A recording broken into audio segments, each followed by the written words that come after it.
অনেকে আমারে বলে যে ভাই দালাল ধরে বিদেশ আমো নাকি এজেন্সির মাধ্যমে ইন্টারভিউ দিয়ে সেটা বিদেশে আসবো। অবশ্যই ভাই দালাল ছাড়া আসবেন। তবে দালাল কাটা মনে করেন আপনার আত্মীয় স্বজন বিদেশে থাকে, যেমন আপনার কাকা, আপনার মামা, আপনার চাচা, আপনার শাস্তর মামা, আপনার আঙ্কেল। এরা আপনারা বললো, একটা প্রস্তাব দিল, বাইক না, একটা ভালো একটা বিষয় আছে, এসির মধ্যে থাকবা আরামে, বেতন থাকা গানা সব কোম্পানি, বেতন হচ্ছে 2000 রিয়াল। অথবা তোমার চাচা চাচা আপন ভাতিজা বা শাস্তল ভাতিজারে বলতেছে, ভাতিজা একটা আমার মালিক একটা ড্রাইভার লাগবো, তোমার তো ড্রাইভার, তুমি তো ড্রাইভারই পারো, তুমি চলে আসো, আমি তোমার বিষয় দিতেছি। তো এই সব লোভ লালসা দেখাইয়া যে মানুষগুলার টাইনা টাইনা নিয়ে আসে ইন্টারভিউ ছাড়া, তার হচ্ছে দালাল। আপনার হোক মামা, হোক কাকা, হোক চাচা, হোক আঙ্কেল, এরা হচ্ছে কি দালাল, নাম্বার ওয়ান দালাল। এবার আসি আপনার ভালো পথে কিভাবে আসবেন। ভালো পথে আসতে হইলে আপনার অবশ্যই ইন্টারভিউ হবে, আপনি কি এই কাজে দক্ষ কিনা এর আগে যাচাই করবে। তো এগুলো কই করে, অনেক এজেন্সি আছে, কোম্পানি আছে, Hyundai company, Mir Akhtar company, TSK company, আর অনেক ধরনের কোম্পানি আছে আমার নাম না জানা। তো এই কোম্পানিগুলা সার্কুলার দেয়, এই সার্কুলার দেখে আর একটা ডেট ফিক্সড করে যে 12 তারিখ থেকে 15 তারিখে ইন্টারভিউ দেওয়া হবে, এই ক্যাটাগরি এই ক্যাটাগরি এই ক্যাটাগরিতে লোক নেওয়া হবে। তাদের মাধ্যমে যোগাযোগ করে ইন্টারভিউ দিবেন। ইন্টারভিউ টিকলে এরাই আপনার পাসপোর্ট জমা নিবে, নেওয়ার পরে তো আপনারা মেডিকেল করাইবো, বাকি কাজগুলো ওরা নিজের মতো করে নেবে।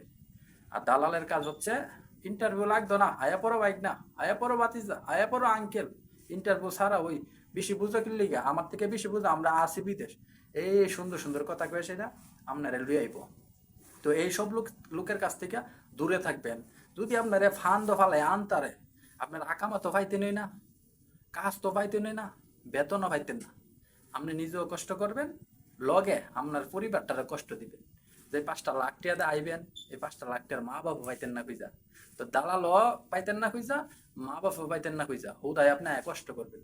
পরে এসে কইবেন বিদেশ আইলাম কিনলে গিয়া, দেশ শুধু ভালো আসলাম, 5টা লাখ টাকা আমি ফুজে উঠামো কেমনে।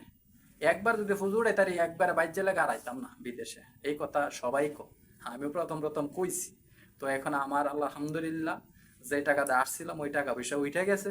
তো এখন আমি যে যে যে যে সমস্যায় পড়ছিলাম, এই সমস্যা প্রেক্ষাপটে আমি আপনাদের কাছে কিন্তু এই কথাগুলো বলছি।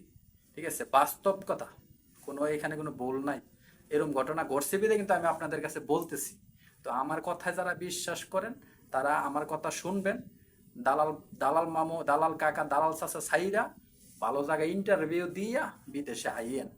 প্রয়োজন লাগলে যারা বিদেশে আছে, আপনার আত্মীয় স্বজন বড় ভাইয়েরা, এদের কাছ থেকে ইনফরমেশন নেবেন যে ভাই ভিসাটা দিয়ে সে দেখি বিদেশে এলে ভালোই বুনি, বর্তমানে কাজের ডিমান্ড কেমন, এই ভিসার ভালো হবে নাকি খারাপ হবে, ওই সমস্ত দিক আপনি যাচাই বাছাই কইরা তারপরে বিদেশের খাতে নাম দিবেন, সমস্যা নাই।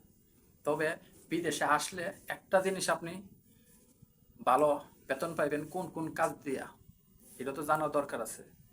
আপনি যদি কোনো কর্ম জানেন, আপনি যেমন গাড়ি ড্রাইভিং আপনি পারেন, তারপর মনে করেন আপনি কারেন্টের কাজ পারেন, ইলেকট্রিশিয়ান, অথবা আপনি দক্ষ আপনার প্লাম্বার, কারিগরিক, এই সমস্ত মুয়াল্লিম বলে আর কি আরবিতে, যারা কাজ পারেন দক্ষ, তারা কিন্তু বিদেশে আইসা ভালো টাকা ইনকাম করতে পারবেন।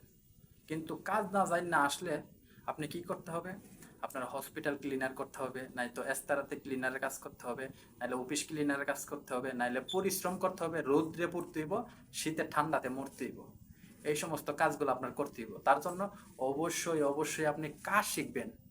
কাজ না শিখে আপনি বিদেশের নাম নিয়েন না। যদি নেন তাহলে যে টাকা দিয়ে আসবেন এই টাকাগুলো উড়াইতে পারতেন না, শুধু শুধু কষ্ট করবেন নিজে এবং বাড়ির মানুষটা কষ্ট দিবেন। আপনার লাইফটারে সুন্দর করতে হলে আপনি অবশ্যই কাজ করতে হইব। কাজ শিখা পরে বিদেশে আসবেন ইন্টারভিউর মাধ্যমে, কোনো দালালের মাধ্যমে না। আসলে